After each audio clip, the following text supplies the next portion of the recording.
தலைப்பு: நரியைப் போல தந்திரமாக. மறுநாள் காலை எதிர்பாராத விதமாக ஆசானின் வீட்டுக்கு முன்னால் ஹென்றி அலெக்சாண்டரை சந்தித்தேன். இருவரும் ஒருவரை ஒருவர் பார்த்ததில் மகிழ்ச்சி. இங்கு என்ன நடக்கிறதென்றே தெரியவில்லை, நான் புலம்பினேன். என்னால் இங்கிருந்து வெளியேற முடியவில்லை. ஆசான் என்னை வசியப்படுத்திவிட்டார். நல்ல குணமான ஒரு 13 வயது பெண் பிள்ளை என்னை தத்தெடுத்து கொண்டுள்ளது. ஆனால் சில நேரம் அவள் மர்மமான விதத்தில் காணாமல் போய்விடுகிறாள். மற்ற நேரங்களில் என் துணிகளை துவைக்கிறாள், எனக்கு உணவு கொண்டு வருகிறாள், என் அருகே படுத்து உறங்குகிறாள். என்னிடமிருந்து என்ன எதிர்பார்க்கிறீர்கள் என ஆசானை திரும்ப திரும்ப கேட்கிறேன். ஒன்றுமில்லை என்றே பதில் சொல்கிறார். உங்களுக்கு இங்கே என்ன நடக்கிறது என்று தெரிந்திருக்கும். இப்பொழுது நாம் என்ன செய்ய போகிறோம்? உறங்குங்கள், உண்ணுங்கள், அருந்துங்கள் என்றார் அவர். காது கொடுத்து கேளுங்கள், உற்று கவனியுங்கள், காத்திருங்கள். யாராவது வருவார்கள், நம்மை எங்காவது அழைத்துச் செல்வார்கள் அல்லது சொல்வார்கள். நாம் எவ்வளவு பொறுமை இழக்கிறோமோ அவ்வளவு தூரம் எதுவும் நடக்காது. நேற்று சுவிட்சர்லாந்திலிருந்து வந்திருந்த ஒருவரிடம் பேசிக்கொண்டிருந்தேன். அவர் 1 மாத காலமாக இங்கே இருக்கிறார். மேலோட்டமாக பார்க்க எதுவுமே நடப்பதில்லை. சடங்குகள், நடனங்கள், ஒன்று கூடல்கள், மந்திர உச்சாடனங்கள் மட்டும்தான். குழந்தைகளுக்கும் பயிற்சி பிக்குகளுக்கும் கற்பித்தல், தியானங்கள், மங்கி வரும் சுவரோவியங்களை புத்தாக்கம் செய்தல். ஒரு வழக்கமான லாமா மடாலயத்தின் வழக்கமான வாழ்க்கை முறை. ஆனால் விஷயம் இதுதான். உங்களுக்கு இது போதவில்லை என்றால் உங்களுக்கு கிடைக்கப் போவது இது மட்டும்தான். உங்களது வேகத்தை நீங்கள் அவர் மீது செலுத்துவதாக ஆசான் ஆயுற்றால் உங்களை வெளியே குளிரில் தள்ளிவிடுவார். நீங்கள் வந்த நிமிடமே அவர்கள் உங்களுக்கு ஒரு தேர்வு வைத்து விடுவார்கள் என்று அந்த சுவிட்சர்லாந்துக்காரர் சொன்னார். அதில் தேறியதும் இன்னொரு தேர்வு. தொடர்ந்து நீங்கள் தேர்வுகளில் வெல்லும் போது மெல்ல அவர்கள் தங்களது வழிபாட்டு மரபின் இரகசியங்களை திறப்பார்கள். ஒரு குறிப்பிட்ட சூழ்நிலையில் அவர்கள் விரும்புவது போல நீங்கள் எதிர்வினையாற்றினால் ஒரு தேர்வில் நீங்கள் வெல்கிறீர்கள். நாம் இருவருமே தேர்வுகளை எதிர்கொள்வோம். ஆனால் என்னுடைய தேர்வுகள் உங்களது தேர்வுகளிலிருந்து வேறுபட்டவை. இதுதான் இருப்பதிலேயே பெரிய பொறி. ஒரு தேர்வு எப்போது முடிகிறது, அடுத்தது எப்போது தொடங்குகிறது என்று தெரியாது. ஏன் தேர்வுகள் எவை என்றே தெரியாது. ஒவ்வொரு படிநிலையிலும் நீங்கள் தவறு செய்ய முடியும்.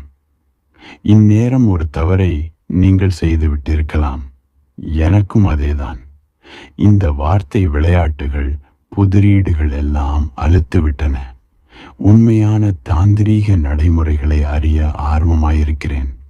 முட்டாளாக இருக்காதீர்கள், அவர் எச்சரித்தார். இவையெல்லாம் என்னவென்று நினைக்கிறீர்கள்? எதுவுமே நடக்கவில்லை என்ற உங்களது பொறுமையின்மை, உங்களிடமிருந்து என்ன எதிர்பார்க்கிறோம் என்று அவர்கள் சொல்லாததால் உண்டான கோபம், அவர்கள் உங்களை வசியம் செய்து விட்டார்கள், அதனால் இங்கிருந்து வெளியேற முடியவில்லை என்ற உங்களது அச்சம், இவையெல்லாம் என்ன? இது தாந்திரீக நடைமுறை இல்லையா? ஆசான் உங்களுக்கு ஒரு தேர்வை முடிவு செய்ததும் நீங்கள் அந்த நடைமுறையின் செயல்முறையின் ஓர் அங்கமாகி விடுகிறீர்கள். சரியான வகையில் எதிர்வினையாற்ற உங்களுக்கு ஏற்கனவே ஒரு சந்தர்ப்பம் தரப்பட்டிருக்கிறது. தொடக்கமும் முதல் முடிவு வரை தாந்திரீகம் என்பது தொடர்ச்சியான தேர்வுகள்தான், வேறொன்றுமில்லை. தாந்திரீகம் உளவியல் மாற்றத்துக்கான ஒரு ஆபத்தான வழி என்பதை ஏற்றுக்கொள்ள தயாராக இருக்கிறேன் என்றேன். இதன் புரியாத மாந்திரீக அம்சங்களே எனக்கு எரிச்சல் ஊட்டுகின்றன. புராணிக பேயுருக்கள், ஒரு தொகையான மூட நம்பிக்கை மிக்க மத்திய கால நாட்டுப்புற கதைகள். கீழேயுள்ள நிலத்தடி நடைக்கூடங்களில் நான் பார்த்த பீதியூட்டும் தாந்திரீக கடவுள்களின் சுவர் சித்திரங்கள் பற்றி அவரிடம் சொன்னேன். கையில் இரத்தம் தோய்ந்த வாள்களையும் கபாலங்களையும் வைத்திருக்கும் பழிவாங்கும் அரக்கர்கள், நெருப்பு உமிழும் பேய்கள், பெண் தெய்வங்களுடன் பலவித பாலுறவு நிலைகளில் இருக்கும் ஆண் தெய்வங்கள், இவையெல்லாம் என்றேன். ஏதோ ஒரு ஆதிக்கால காமாந்தக மாந்திரீகத்தில் பில்லி சூனியச் செய்வினைகளில் சிறு பிள்ளை போல விளையாடி கொண்டிருப்பதாக உணர்கிறேன். இது எனக்கானது இல்லை என்றேன். இதற்கான ஆள் நான் இல்லை. ஹென்றி சிரித்தார். பொலிவியாவின் சிறு கிராமம் ஒன்றில் நான் கண்ட சிறுவனை நினைவூட்டுகிறீர்கள். அவனிடம் கோட்டையை கொடுத்தேன். இதற்கு முன் அவன் ஒரு வாதுமை கோட்டையை பார்த்ததில்லை. இது சாப்பிட உகந்தது என்றேன். கோட்டையை உடைக்காமலே அவன் வாயில் போட்டு மென்றான். பல் உடைகிறார் போல் அதை கடித்தான். பிறகு கொட்டையை திரும்ப என்னிடமே கொடுத்துவிட்டு இது எனக்கானது இல்லை என்றான். உங்களைப் போலவே பலவித பழம் பாரம்பரியங்கள் கொண்ட திபெத்தின் விளிம்பில் இருக்கும் ஒரு மலையில் நீங்கள் இருக்கிறீர்கள். ஒவ்வொரு ஞான முறையும் அதன் கடினமான கலாச்சார ஓட்டினை மேலே கொண்டிருக்கும். ஞானத்தை சுவைக்கும் முன் நீங்கள் அந்த ஓட்டினை உடைக்க வேண்டும். அப்படியானால் தாந்திரீகம்தான் உலகின் முதலும் ஆதியுமான உளவியல் முறையா எனக் கேட்டேன். அது மட்டுமல்ல என்றார். தாந்திரீகத்தின் சாரம் தேர்ந்தெடுக்கப்பட்ட சிலர் மட்டுமே அறிந்த ஒரு இரகசிய ஞானம். அது மனிதன் என்பவன் முழுமையடையாத ஒரு உற்பத்தி பண்டம் என கருதுகிறது. என்னவாக முடியுமோ அதுவல்ல அவன். தீவிர மனச்சிக்கல் கொண்டவராயிருக்கும் ஒருவர் தெய்வத்தன்மை மிக்கவராக மாறலாம். தனது தன்முனைப்புக்கு சேவகம் செய்யும் ஒருவர் தேர்ந்தெடுக்கப்பட்ட சிலரோடு சேர்ந்து மனித மனதின் பரிணாமத்தை முன்னெடுப்பவராக மாறலாம். இந்த இரகசிய ஞானத்தை நான் அடைவது எப்படி எனக்கு கேட்டேன். நான் பரிசோதனைகளுக்கு ஆளாக்கப்பட்டு கொண்டிருக்கிறேன். ஆனால் என்ன நடக்கிறதென்று யாருமே சொல்லப் போவதில்லை. நான் திபெத்திய மொழியை கற்றுக்கொள்ள வேண்டுமா? வரிகளுக்கு நடுவே இருந்து ஞானம் தாவி என்னிடம் வந்துவிடும் என்று நம்பிக்கொண்டு தாந்திரீகம் தொடர்பான புத்தகங்களை படிக்க வேண்டுமா? இளம் பிக்குகளில் சிலர் எவ்வளவு முட்டாளாக இருக்கிறார்கள் என்று பார்த்திருக்கிறீர்களா? கையடக்க கால்குலேட்டர் ஒன்றை கொடுங்கள். ஏதோ வினோத ஒலி எழுப்பும் வேடிக்கை பொம்மையை நீங்கள் கொடுத்து விட்டதாக எண்ணி டிங் டிங் டிங் என்று பொத்தான்களை அழுத்தி கொண்டிருப்பர். அதே கால்குலேட்டர் ரெக்கார்டை கொண்டு குவாண்டம் கோட்பாட்டின் கணித அடிப்படைகளை சில நிமிடங்களில் என்னால் நிறுவ முடியும். அதே போன்ற ஒலிகளை கேட்கும் அந்த பிக்கு நான் ஏதோ அவரை போலவே பொம்மையுடன் விளையாடுவதாய் நினைப்பார். உங்கள் கையில் இருக்கும் தாந்திரீகம் அந்த பிக்குவின் கையில் இருக்கும் கால்குலேட்டர் போல. எளிய பெருக்கலில் ஆரம்பித்து அங்கிருந்து நீங்கள் மேலே செல்ல வேண்டும். அவர்கள் செய்து கொண்டிருப்பது அதைத்தான். அவர்கள் உங்களுக்கு பெருக்கலை கற்பிக்கிறார்கள், தேர்வு வைக்கிறார்கள்.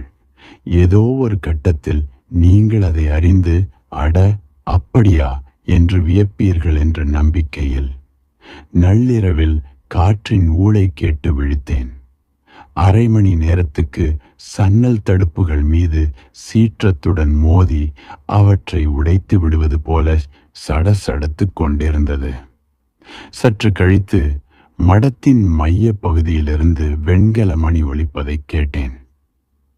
இங்கு டோல்மா இல்லை. யாருமற்ற தனிமையில் உறங்கும் பைக்குள் நான் நடுங்கினேன்.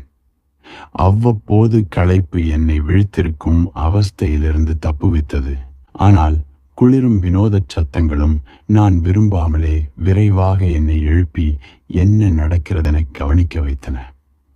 விடிகாலை நெருங்குகையில் கீழே நிலவரையின் சுழல்வட்ட பாதைகளில் ஒரு பெண்ணின் சிரிப்பொலி அதிர்ந்தது. ஆரம்பத்தில் அது விளையாட்டு போன்ற கீச்சென்ற சிரிப்பாய் இருந்தது. பிறகு அது அனாதரவான ஒரு நீண்ட சிரிப்பாக மாறி கடைசியில் அஞ்சி நடுங்கும் வலிமிக்க முனகல்களாகி அடங்கியது. அச்சிரிப்பொலியோடு ஒரு ஆணின் குரலும் சேர்ந்து கொண்டது. முதலில் அது தேற்றும் ஒரு குரலாக இருந்தது. பிறகு மெல்ல எதையோ சொல்லி நம்ப வைப்பதாக மாறியது. பிறகு வசை கூறுவதாக, கத்தி கூச்சலிடுவதாக மாறி பின் மீண்டும் நம்பிக்கையூட்டும் ஒன்றாக ஆனது. ஆனால் கடைசியில் அது சிரிப்பாக மாறியது. அக்குரலுடன் இன்னும் சில குரல்கள் சேர்ந்து கொண்டன, ஆண் குரல்களும் பெண் குரல்களும். பிறகு அந்த சிரிப்பு ஏதோ கூட்டு பிரார்த்தனை போல மாறியது. மணி சத்தங்களும் மேளச்சத்தங்களும் கேட்டன. பிறகு சட்டென்று அங்கு அமைதி நிலவியது. கீழுள்ள கூடங்களில் இரகசிய சடங்குகள் நடந்து கொண்டிருந்தன. யாருக்கான என்ன மாதிரியான சடங்குகள் என்பது கடவுளுக்குத்தான் வெளிச்சம். நான் மீண்டும் உறக்கத்துள் நழுவி தனது இடுங்கிய கண்களால் என்னை பார்த்து கொண்டிருந்த மேன்மை மிகு லாமாவின் காலடியில் அமர்ந்திருப்பது போல கனவு கண்டேன். கண்களை திறந்த போது விடிந்து வெகு நேரமாகியிருப்பதை அறிந்தேன். சிறிய சன்னல் வழியாக சூரியன் உள்ளே வழிந்து கொண்டிருந்தது. உண்மையிலே எனக்கு முன்னால் லாமா அமர்ந்திருந்தார். பாதி வியப்பும் பாதி கவலையுமாக என்னை பார்த்து கொண்டிருந்தார். இன்னும் கனவில்தான் இருக்கிறோம் என முதலில் தோன்றியது. காரணம், கனவில் கண்டது போலவேதான் நேரிலும் அவர் இருந்தார். நான் விழித்திருக்கிறேன் என்று உறுதியாக என்னால் சொல்ல முடியவில்லை. ஆசான் இருந்த விதத்தை பார்த்தபோது கனவிலிருந்து படிப்படியாக உருக்கொண்டு அவர் வந்துவிட்டதை போலிருந்தது. சற்றே குழப்பமும் சங்கடமும் அடைந்தவனாக, காலை வணக்கம் என்றேன். அவர் புன்னகைத்துவிட்டு மௌனமாக இருந்தார். விசித்திரமான வகையில் அவரது கண்கள் உணர்ச்சியற்று இருந்தன. அதே நேரம் அவை ஊடுருவி பார்த்தன. என் எண்ண ஓட்டத்தை அவர் அறிந்து கொள்ள முடியும் என தோன்றியது. நீங்கள் ஐயப்பாடுகளால் நிரம்பியிருக்கிறீர்கள் என்றார். நான் எழுந்து சுவரில் முதுகை சாய்த்து அமர்ந்தேன். நனவெளியின் ஆற்றலால் நடத்தப்படும் விளையாட்டுகள் என்னை அச்சமுற வைக்கின்றன. எனது ஆன்மா துணி துவைக்கவும் தேய்க்கவும் விரும்பினால் அதை பழைய, ஏற்கனவே நிரூபிக்கப்பட்ட வழியில் செய்யவே விரும்புவேன். துணியை கிழித்து சாயம் போக வைக்கும் முன்பின் தெரியாத வழியில் செய்ய மாட்டேன். எனது ஐயப்பாடுகள் எச்சரிக்கையின் வெளிப்பாடுகள் மட்டுமே. குதிக்கும் முன் தரையில் நான் இறங்கப் போகும் இடம் எது என்பதை அறிந்து கொள்ள விரும்புகிறேன். ஆசான் உடலை முறுக்கிக் கொண்டு புன்னகைத்தார். உங்களுக்கு தாந்திரீகம் என்றால் என்னவென்று தெரியாது என்கிறீர்கள். ஆனால் உங்களுக்கு தெரியாமலே நீங்கள் ஒரு தாந்திரீகராக இருக்கிறீர்கள். எங்கே பறந்து கொண்டிருக்கிறோம், எங்கே தரையிறங்கப் போகிறோம் என்பதை அறிந்து கொள்ள விரும்புகிறீர்கள். இதுதான் தாந்திரீகம். நீங்கள் நேரத்தை வீணடிக்க விரும்புவதில்லை. காலம் எப்போதாவது தான் எனக்கு பணிகிறது. மற்ற நேரமெல்லாம் நான் அதன் அடிமை. இதனால் எனக்கு சாதகம் ஒன்றுமில்லை என்று தெரிகிறது. ஆனால் காலத்தை எப்படி எனக்கேற்ப பழக்குவதென்று தெரியவில்லை. தாந்திரீகத்தின் இரண்டாவது கொள்கையை விளக்கியிருக்கிறீர்கள் என்றார் ஆசான். 2 வழிகளில் வாழ்வது சாத்தியம் என்பதை நீங்கள் அறிவீர்கள். உங்களுக்கு சாதகமான வழியிலும் உங்களுக்கு பாதகமான வழியிலும். விழித்திருக்கும் ஒவ்வொரு நொடியும் உங்களுக்கு சாதகமான வழியில் வாழ்வீர்களானால் நீங்கள் ஏற்கனவே ஆசானாகிவிட்டீர்கள் என்று அர்த்தம். அந்த நிலையிலிருந்து வெகு தொலைவில் இருக்கிறேன் என்றேன். அநேகமும் எனக்கு பாதகம் உண்டாகும் வழியில்தான் வாழ்கிறேன். மூச்சு முட்ட வைக்கும் சமூக நெறிகள், பழக்க வழக்கங்கள் நிறைந்த உலகில் வாழ்கிறேன். ஆனால் வாழ்வை சுலபமாக்கிக் கொள்ள ஓரெல்லை வரை அவற்றுக்கேற்ப என்னை தகவமைத்துக் கொள்கிறேன். கலகம் செய்ய வேண்டும் என்பதற்காகவே கலகம் செய்வது பயனற்றது, சிறுபிள்ளைத்தனமானது. வாழ்வதற்கு பணம் தேவைப்படும் ஓர் உலகில் நான் இருக்கிறேன். தேவைப்படும் பணத்தை நான் சம்பாதிக்க வேண்டும். பணம் சம்பாதிக்க நான் செய்யும் வேலையோ நான் விரும்பும் அளவு மதிப்புமிக்கது அல்ல. சமரசங்கள் செய்து கொள்ளாவிடில் என்னை அழித்துவிடக்கூடிய தினசரி முரண்களும் மோதல்களும் நிறைந்த ஓர் உலகில் வாழ்கிறேன். நான் அறிந்த அநேக மக்களை விடவும் குறைவாகவே நான் சமரசங்கள் செய்து கொண்டாலும் அவையும் ஒழுக்கக்கேடானவை அல்ல. இந்த வாழ்வை உண்மையான நான் இல்லை என்றே இப்போதும் உணர்கிறேன். பெரும்பாலான நேரம் நான் விரும்பும் வழியில் அல்லாமல் என்னால் இயன்ற வழியில் மட்டுமே வாழ முடிந்த இவ்வுலகினால் நான் பாதிப்புக்குள்ளானவன். ஆனால் உலகம் மாறாமல் அப்படியே இருக்கிறது. என்னால் அதை மாற்ற முடியவில்லை. என்னால் முடிந்ததெல்லாம் என்னை மாற்றிக்கொள்வதுதான். தாந்திரீகம் என்றால் என்னவென்று தெரியாது என்கிறீர்கள். ஆனால் அதன் கொள்கைகளை விளக்கிக் கொண்டே போகிறீர்கள். இன்னொரு உலகை கற்பனை செய்து கொள்வது ஆபத்தான தப்பித்தல் வாதம் என்பதை நீங்கள் உணர்ந்திருக்கிறீர்கள். தாந்திரீக ஆசானாக நீங்கள் எதையும் எதிர்பார்க்காத, ஆனால் எதற்கும் எப்போதும் தயாராக இருக்கும் போர் வீரராக இருக்கிறீர்கள். சவாலுக்கான உங்களது எதிர்வினை எப்போதும் பொருத்தமானதாகவே இருக்கும். போர்க்களத்தை விட்டு நீங்க முடியாது என்பதை உணர்ந்திருக்கிறீர்கள். இது உங்களது வாழ்க்கை. நீங்கள் ஒரு போர் வீரர். ஆனால் இங்கே இந்த லாமா மடாலயத்தில் நீங்கள் ஒரு நிஜமான தாந்திரீகராக இருக்க முடியாது. இது உங்கள் உலகம் அல்ல. தாந்திரீகம் உங்களது அன்றாட உலகுக்கான வாழும் கலை. நீங்கள் வீடு திரும்பிய பிறகுதான் உண்மையிலே அப்பொழுதுதான் உங்களால் ஒரு தாந்திரிகராக இருக்க முடியும். இங்கே நீங்கள் உற்று நோக்கலாம், கற்கலாம், கற்றதை முயன்று பார்க்கலாம், அவ்வளவே. நன்றி என்றேன். நான் வீடு திரும்புகையில் எனக்கு உதவிகரமாக அமையவிருக்காத ஒரு விஷயத்தில் இப்போது என்னை சிக்க வைத்துக் கொண்டிருக்கிறேனோ என்ற பயத்தில் உறைந்து போயிருந்தேன். சற்று நேரம் அவர் அமைதியாக இருந்தார். பிறகு சொன்னார், தாந்திரீகம் என்பது உங்களுக்குள் இருக்கும் கடவுளரை வணங்குவது. உங்களது ஆற்றல்கள்தாம் இந்த கடவுளர்கள்.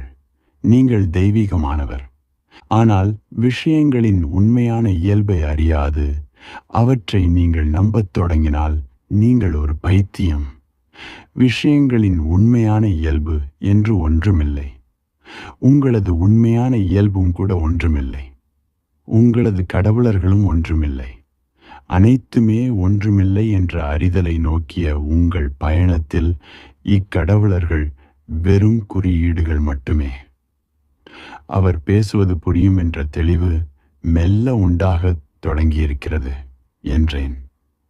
இருப்பினும் அவரது வார்த்தைகள் இன்னும் சற்று விளக்கமாக இருந்தால் நன்றாக இருக்கும் என்றேன். சரி என்று அவர் புன்னகைத்தார். பெரும்பாலான நேரம் நான் விரும்பும் வழியில் அல்லாமல் என்னால் இயன்ற வழியில் மட்டுமே வாழ முடிந்த இவ்வுலகினால் நான் பாதிப்புக்குள்ளாகி இருக்கிறேன் என்று சொன்னீர்கள். அது உண்மையில்லை. இந்த உலகத்தால் பாதிப்புக்குள்ளானவர் அல்ல நீங்கள்.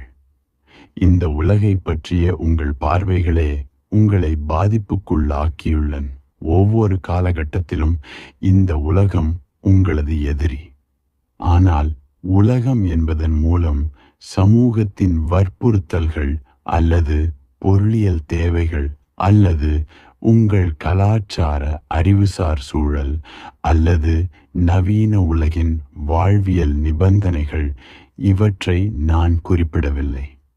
நான் குறிப்பிடுவது உங்களை. உங்களது எண்ணங்களும் உணர்வுகளுமே உண்மையான உலகு. உங்கள் விருப்பங்கள், குறிக்கோள்கள், ஒழுக்க நெறிகள் அல்லது ஒழுக்கமின்மை, உங்களது எதிர்பார்ப்புகள், அச்சங்கள், இவையெல்லாம் தான் உங்களது உலகு. நீங்கள் என்னவாக இருக்கிறீர்கள் என்ற உங்கள் எண்ணமும் உங்களது சுய உருவாக்கமான நான், இவையும் தான் உங்கள் உலகு. இவை நீங்கள் எப்போதும் மோதிக்கொண்டே இருக்கும் ஆற்றல்கள். நீங்கள் உங்களுடனே மோதிக்கொண்டிருக்கிறீர்கள். தாந்திரீகம் என்பது இந்த ஆற்றல்களை ஒத்திசைந்து இயங்க வைப்பது. ஒரு மந்தகாச புன்னகையுடன் என்னை பார்த்து கொண்டிருந்தார். அவரது பேச்சுக்கு பிறகு எனக்கு விஷயங்கள் தெளிவடைந்தன. தாந்திரீகம் நிச்சயமாக எனக்கு தேவைப்படும் ஒன்று. என்னை இணையற்ற ஆசானின் பாதங்களில் கொண்டு வந்து சேர்த்த என்னுடைய ஊழுக்கு நன்றி கடன் பட்டிருக்கிறேன் என்றேன். அவர் சிரித்தபடி மெதுவாக எழுந்து நின்றார்.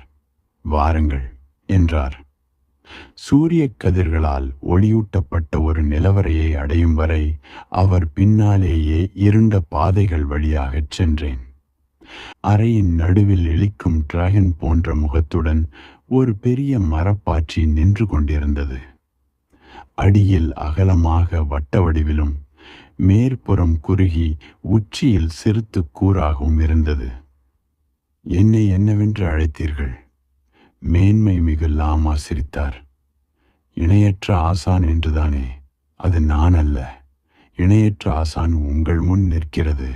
எட்டி உதையுங்கள். அதன் மீது விழுந்து அதனை சாயுங்கள். அவர் மரப்பாச்சியை நோக்கி ஓர் உதைவிட்டார். அது முன்னும் பின்னும் ஆடியது.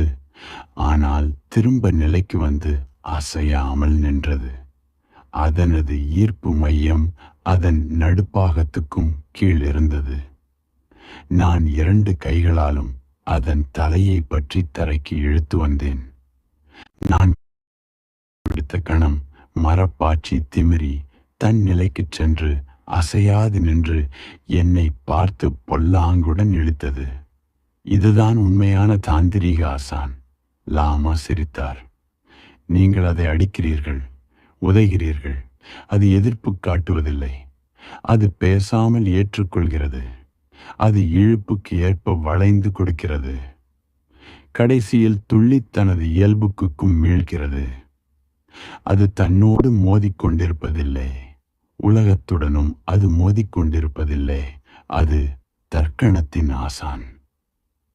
எங்களுக்கிடையிலான அடுத்த உரையாடலின் போது எனது எண்ணங்களை விரிவாக தெரிவிக்கும்படி ஆசான் கேட்டார்.